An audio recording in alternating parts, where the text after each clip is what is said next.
All right, we're here with Justin from LI.FI, where you lead kind of more of the Solana ecosystem over there with managing all that stuff. But obviously there's a lot of cross-chain liquidity infrastructure that is fueling Hyperliquid with all this stuff. So thanks for being here today, Hypefest 2026. Yeah, thanks for having me. Yeah, glad you could be here.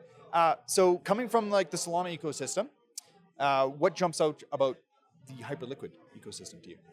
Yeah, so I think a couple things. First of all, like speed, efficiency, fast finality was really sort of something that stood out in the initial sort of phase. I was also sort of first exposed to Hyperliquid quite early. I was farming a lot of different protocols through bots and stuff on Solana, and Hyperliquid came up, and that's when I was first sort of interacting with Hyperliquid. I think there was a lot of sort of similarities. I also saw that there was perp dexes that were struggling a little bit on Solana. There's a couple of sort of features in how Solana functions that some perp dexes sort of weren't as good and as efficient as they could be. Sure. So what really sort of stood out to me was the fact that Hyperliquid had sort of built this purpose chain to solve that specifically. The fact that it's sort of fully on chain, everything's very visible, it's completely open. That really, it was a great thing for me to see.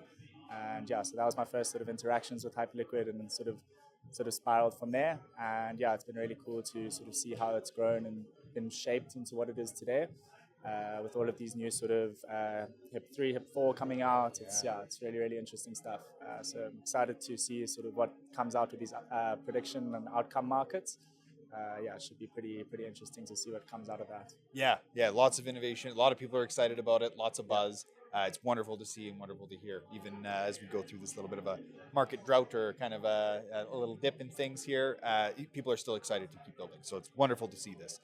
So from Solana to Hyperliquid, like that's obviously a flow that like some traders care about, right? As we were kind of talking about here.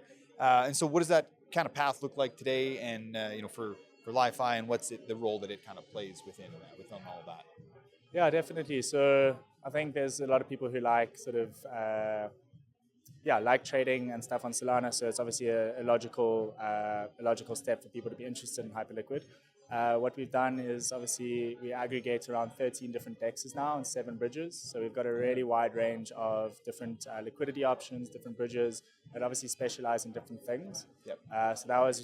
So we've really built out. We've got a specific team focused just on Hyper EVM and Hypercore, which is really good for us. It's been a really cool experience seeing this product being sort of shaped. We've done some interesting things as well. We are able to sort of bridge over native Sol now through Unit. So that's really cool. We also have a couple of different integrations. DFlow is great. We're able to, for instance, we're able to do like an unbonded pump fund token and sort of do an implicit swap and then do a bridge through Unit to get actual native Sol to Hypercore and HyperEVM. So that's really cool. We're able to sort of do a little bit more exotic routes with the sort of capabilities that we have within our routing. So that's been really, really cool to see. We've seen really good flows from Solana as well. So there's obviously a lot of interest there. So I'm going to keep building it. We're also busy integrating the Uni across V4. So that'll enable us to do sort of one-to-one USDC to USDH bridging. There's a lot of cool things that we're working on at the moment. For me, seeing this interconnectivity between these two chains is really awesome. Absolutely, yeah. And as you mentioned this, the use of native markets and even USDC and putting all this together, and then with you guys as well, like it's you guys kind of being this aggregator for all of this too, and being able to say, hey, all of these things exist and we're just here to help facilitate and package it together and make it easier for people. And we're completely neutral. We just all the best tools we aggregate just to give everybody the best experience, best sort of pricing, getting between the different chains. Just essentially making the best experience and the most sort of interoperable place that it can be. So it's been great. Amazing. Now, as far as you're just at Breakpoint here not long ago, you felt like TradFi kind of like really showed up for real. Is kind of what you were thinking. So, how do you see TradFi showing up into DeFi? Yeah, so I think just seeing how sort of the the way that people were speaking and the way that LI.FI was sort of very uneasy about crypto for a long time, and we always felt like we were fighting against this big beast, all these big CEOs coming out and talking about how they didn't trust everything and how it was all rubbish. It's been really cool and then obviously that sort of evolved to a little bit more interest and people sort of tinkering with the idea of what they can do with crypto and blockchain. This breakpoint and actually Accelerate last year as well was the first time I sort of saw these policymakers and big funds and big institutions sitting there and actually really getting close to deploying. Then this breakpoint was actually the first time that people were saying, it's here. These are the products we have launched. These are the funds that are coming on chain. You've got whole countries tokenizing their entire gold reserves. You've got so many of these companies actually shipping now. So it's been really cool to see that sort of shift from, being very sort of, not so sure to speculating and now actually shipping. So it's been really cool to see that. So that was something that really stood out for me at Breakpoint this year. Cool, amazing. And I guess what are the things you kind of looking forward to, and in 2026, and also for LI.FI as well? Yeah, so LI.FI, actually. LI.FI. Thank you for the correction. And everybody out there, LI.FI. So. We've got some really cool products that we've just launched, and we actually just went live with our composer today, which essentially allows you to compose different on-chain actions together in one transaction flow.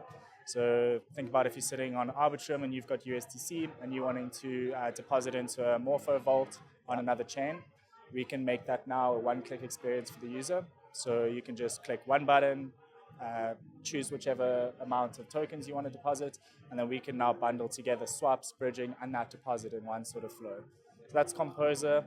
So that went live today. We've also got our new intent system that's launching, which is essentially a new way for us to solve these cross-chain transactions. We've built our own solver called Pioneer, which really opens up a lot of doors for us. We can now do sort of more exotic trades, routes, minting and burning of different RWAs, have KYB liquidity sources. So a lot of these custodians aren't actually able to interact with DEXs. So now we can actually fill different custodians and sort of make them have more access to assets and just able to access more sort of liquidity across different blockchains.